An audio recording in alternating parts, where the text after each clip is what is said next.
ओम श्री गणेशाय नमः। आज की इस वीडियो में आप सभी जानेंगे कि दिवाली पूजन के लिए माता लक्ष्मी और गणेश जी की मूर्तियां खरीदते समय किन किन बातों का ध्यान रखना चाहिए और कैसी मूर्तियां आपको खरीदनी चाहिए। दिवाली के अवसर पर जब भी घर में स्थापित करने के लिए गणेश जी और माता लक्ष्मी की मूर्तियां खरीदनी हो तो कुछ बातों का ध्यान रखना चाहिए। हमें श्री गणेश जी और माता लक्ष्मी की ऐसी ही मूर्ति घर में लानी चाहिए जो कि शास्त्रों के अनुसार सही हो। धार्मिक ग्रंथों में जैसा गणेश जी का स्वरूप बताया गया है उनकी मूर्ति भी वैसी ही होनी चाहिए। गणेश जी की मूर्ति में जनेऊ, रंग, सूंड, वाहन, अस्त्र शस्त्र, हाथों की संख्या और आकृति जैसी कुछ खास बातों को ध्यान में रखकर खरीदनी चाहिए। माता लक्ष्मी और श्री गणेश जी की पूजा के लिए हम सभी उनकी मूर्ति खरीदते हैं और दीपावली वाले दिन उनकी स्थापना घर में करते हैं। उसके बाद दीपावली की संध्या में उनकी पूजा की जाती है। माता लक्ष्मी और श्री गणेश जी की मूर्ति खरीदने से पहले हम सभी को कुछ बातों का विशेष ध्यान रखना चाहिए। तो चलिए आइए जानते हैं वो कौन सी बातें हैं जिन्हें हमें माता लक्ष्मी और गणेश जी की मूर्ति खरीदने से पहले ध्यान रखना चाहिए। मिट्टी के गणेश जी की मूर्ति घर लानी चाहिए या मिट्टी से खुद बनानी चाहिए। प्लास्टर ऑफ पेरिस या अन्य केमिकल्स के उपयोग से बनी मूर्तियों की पूजा नहीं करनी चाहिए।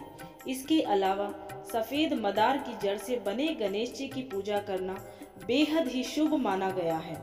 वही धातुओं में सोना, चांदी या तांबे की मूर्तियों की भी पूजा कर सकते हैं। बैठे हुए गणेश जी की प्रतिमा लेना शुभ होता है।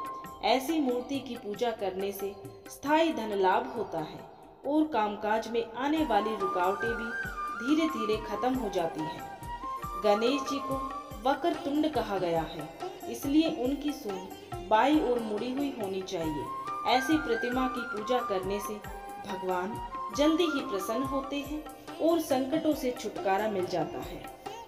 जिस मूर्ति में गणेश जी के कंधे पर नाग के रूप में जनेऊ ना हो, ऐसी मूर्ति नहीं लेनी चाहिए। जिस मूर्ति में गणेश जी का वाहन ना हो, ऐसी मूर्ति की पूजा करने से दोष लगता है।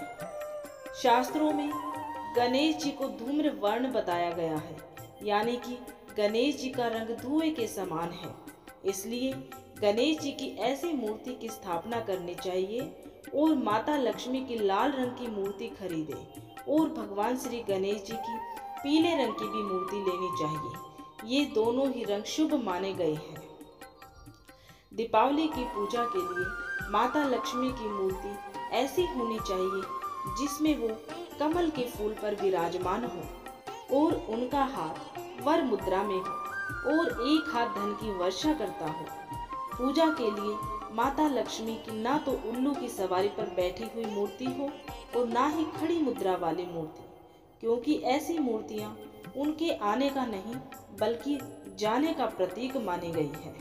ऐसी मूर्तियां लेने से सुख समृद्धि और घर में धन नहीं टिकता है। गणेश जी को भालचंद्र भी कहते हैं, इसलिए गणेश जी की ऐसी मूर्ति की पूजा करनी चाहिए जिनके भाल यानी कि ललाट पर चंद्रमा बना हुआ हो। लक्ष्मी गणेश जी की मूर्तियां आपस में एक ना हो, यानी कि दोनों एक दूसरे पे जुड़ी हुई ना हो, दोनों ही अलग अलग होनी चाहिए, क्योंकि माता लक्ष्मी विष्णु जी की अर्धांगिनी है और भगवान गणेश जी उनके दत्तक पुत्र माने गए हैं। माता लक्ष्मी के बाईं तरफ ही गणेश जी को विराजित करना चाहिए। अक्सर लोग माता लक्ष्मी को भगवान श्री गणेश के बाईं अर्थात उल्टे हाथ की तरफ स्थापित कर देते हैं, जो कि गलत होता है। बाईं ओर हमेशा पत्नी का स्थान होता है। इसी कारण से पत्नी को शास्त्रों में वामांगी भी कहा गया है, जबकि माता लक्ष्मी श्री गणेश जी की मां स्वरूपा है। ऐसे में उनका स्थान भगवान श्री गणेश जी के सीधे हाथ की ओर माना गया है। ऐसे में दिवाली पूजन के समय माता लक्ष्मी को श्री गणेश जी के दाहिनी ओर ही बैठाएं। गणेश जी की ऐसी मूर्ति की स्थापना करनी चाहिए जिसमें उनके हाथों में पाश और अंकुश दोनों हो। शास्त्रों में गणेश जी के ऐसे ही रूप का वर्णन मिलता है। अगर आप मिट्टी की मूर्ति ला रहे हैं तो नई मूर्ति को घर में लाने के बाद पुरानी मूर्ति को जल में प्रवाहित कर देना चाहिए या फिर मिट्टी के खोदकर किसी पार्क में या कच्ची जगह पर दबा देना चाहिए। उसे घर में नहीं रखना चाहिए। लेकिन अगर आप पीतल, सोने, चांदी आदि किसी धातु की मूर्ति ला रहे हो तो इन्हें हटाने की जरूरत नहीं होती है। इन्हें हमेशा पूजा जा सकता है। ओम श्री लक्ष्मी गणेशाय नमः। तो उम्मीद है आप सभी को ये जानकारी पसंद आई होगी, ये वीडियो अच्छी लगी होगी।